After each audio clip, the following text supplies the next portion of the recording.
எல்லாருக்கும் வணக்கங்க. இன்னைக்கு என்ன வீடியோ பார்க்க போறோங்கன்னா, நம்ம தோட்டத்துல பாவக்காய் இருந்ததுங்க. அது காலையில எங்க வீட்டுக்காரர் பொறிச்சிட்டு வந்தாரு. சரி, இன்னைக்கு பாவக்காய் புளிக்குழம்பு சூப்பரா டேஸ்டா இருக்குமே, அது வச்சிடலாம் அப்படின்னு சொல்லிட்டு நான் பாவக்காய் புளிக்குழம்பு செய்ய ஆரம்பிச்சிட்டேங்க. எப்படி செய்யறதுன்னு பார்க்கலாம் வாங்க. நான் சொல்ற மெத்தட்ல செஞ்சீங்கன்னா சூப்பரா இருக்குங்க. பாவக்காய் குழம்பு கிரேவி மாதிரி அவ்வளோ டேஸ்டா இருக்கும். நீங்க ஒரு டைம் ட்ரை பண்ணி பாருங்க. ஓகே, வாங்க வீடியோக்குள்ள போலாம். பாவக்காய் கட் பண்ணி வச்சாச்சு, வெங்காயம் கட் பண்ணி வச்சாச்சு, கருவேப்பிலை, அப்புறம் புளி வச்சாச்சு. இப்போது 2 தக்காளி கட் பண்ணி வச்சுக்கிட்டேன். இப்போ செலவு அரைச்சி வச்சுக்கிட்டேன். இப்போ அடுப்பு ஆன் பண்ணி பானில் வச்சுக்கிட்டாச்சு. இப்போ எண்ணெய் ஊற்றிக்கலாம். நம்ம வழக்கமாக யூஸ் பண்ணுறத விட கொஞ்சம் நம்ம சேர்த்து தாங்க ஊற்றணும், ஒரு 2 ஸ்பூனு. அதனால நான் சேர்த்து எண்ணெய் ஊற்றிக்கிட்டேன். கடுகு போட்டுக்கலாம். பாருங்க, போட்டோடனே பொரிய ஆரம்பிச்சிச்சு. கடுகு நல்லா படப்படன்னு பொரிஞ்ச பின்னாடி இப்போ கட் பண்ணி வச்சா வெங்காயம் சேர்த்துக்கலாம். இப்போ அது கூடவே கருவேப்பிலை சேர்த்துக்கலாம். அதுவும் ப்ரௌன் கலராக வந்துருச்சா அதுக்கு பின்னாடி பாவக்காயும் சேர்த்துக்கலாம். பாருங்க, நல்லா எண்ணெயிலேயே பாவக்காய் நல்லா பொரியணும். அந்தளவுக்கு சுருண்டு வர அளவுக்கு நம்ம வதக்கணும் எண்ணெயில். அப்போ தான் பாவக்காய் குழம்பு டேஸ்ட்டை கொடுக்கும். பாவக்காய் கூடவே நம்ம கல் உப்பு கொஞ்சம் சேர்த்துக்கலாம். அப்படி கொஞ்சம் சுருண்டு வதங்கிடுச்சு. பார்த்தீங்களா, சூப்பராக வதங்கிடுச்சு. இப்போ 1 ஸ்பூன் மஞ்சள் தூள் சேர்த்துக்கலாம்.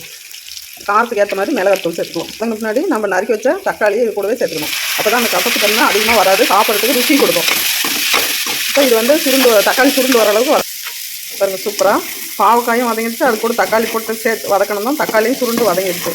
இப்போ தாங்க நம்ம இந்த அரைச்சி வச்ச சாம்பார் ஊற்றணும். இது சின்ன வெங்காயம், பூண்டு, இஞ்சி, கொத்தமல்லி, பெருஞ்சீரகம், பட்டை, லவங்கம் எல்லாம் போட்டு கொஞ்சம் கொஞ்சமாக சேர்த்து வறுத்து அரைச்ச செலவு இது. இதை இப்போ ஊற்றிக்கலாம்.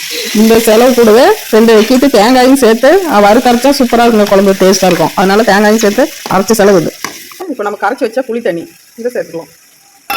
சேர்த்து நல்லா கிண்டி விட்டு நமக்கு தேவையான அளவு தண்ணி வச்சுக்கலாங்க. சாம்பாராக வேணுனாலும் தண்ணி சேர்த்து கொஞ்சம் ஊற்றி கொதிக்க வச்சுக்கலாம். இல்லை கொஞ்சம் கெட்டியாக கிரேவி மாதிரி தேவைனாலும் கிரேவியாக வச்சுக்கலாம். நல்லா வேக வச்சு எடுத்துக்கலாம்.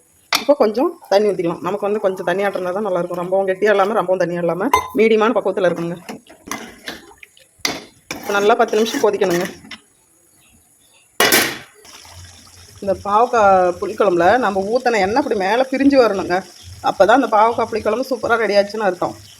பாருங்கள், சூப்பராக எண்ணெய் பிரிஞ்சு வந்துடுச்சு. இப்போ குழம்பு ரெடி ஆயிடுச்சுன்னு அர்த்தம். பாருங்கள், சூப்பராக ரெடி ஆயிடுச்சா பாவக்காய் குழம்பு. சாதத்தில் போட்டு சாப்பிட்டா சூப்பராக இருக்குங்க. டேஸ்ட்டாக இருக்கும். கொஞ்சம் கூட கசப்பே தெரியாது. கொஞ்சம் லைட்டாக கசப்போட இந்த பாவக்காயினுடைய டேஸ்ட்டோட சூப்பராக சூப்பராக இருக்கா. அவ்வளோதாங்க, பாவக்காய் புளிக்குழம்பு சூப்பராக ரெடி ஆகிடுங்க. பாவக்காய் குழம்பு எங்கள் அம்மாவுக்கு ரொம்ப பிடிக்கும். அதனால கப்பில் போட்டு எடுத்துக்கிட்டேன். பாவக்காய் நமக்கு கொடுத்துட்டு வரீங்களா? ஓகே, சாப்பாடு போடுறேன். பாவக்காய் கிரேவி பாருங்க, கொஞ்சம் வச்சுக்கிட்டா போதும். சூப்பராக இருக்கும்.